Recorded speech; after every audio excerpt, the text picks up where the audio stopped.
અરવલ્લી જિલ્લાના મેઘરજ તાલુકામાં મેઘરજ નગરમાં બે જૂથ વચ્ચે અથડામણ થયાના સમાચાર મળી રહ્યા છે.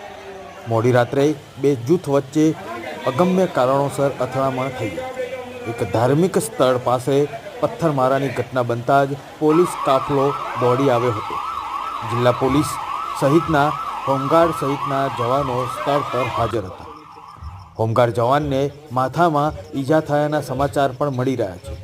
પથ્થરમારો અગમ્ય કારણોસર થયો હોવાની ચર્ચા વાયુ વેગે શહેરમાં ફેલાઈ હતી.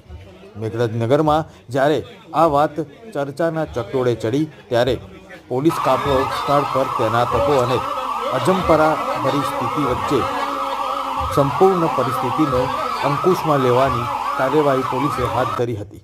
અત્યારે હાલ મેઘરજમાં અજંપા ભરી સ્થિતિ જોવા મળી રહી છે, પરંતુ વાતાવરણ શાંત છે.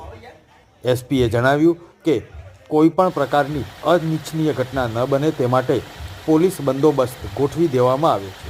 મેઘરજમાં બે જૂથ વચ્ચે અથડામણના સમાચાર મળતા સાથે જ શહેર તથા આજુબાજુના લોકો ચિંતાગ્રસ્ત જોવા મળી રહ્યા હતા. પોલીસ અત્યારે સ્થળ પર હાજર છે.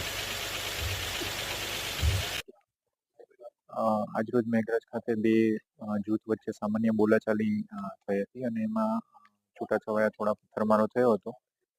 પોલીસને જાણ થતાં તાત્કાલિક પોલીસ ઘટના સ્થળે પહોંચી હતી અને જે પરિસ્થિતિ હતી એને કાબૂમાં લેવામાં આવી છે. હાલમાં શાંતિ છે, કોઈ એવો major law and order issue છે નહીં.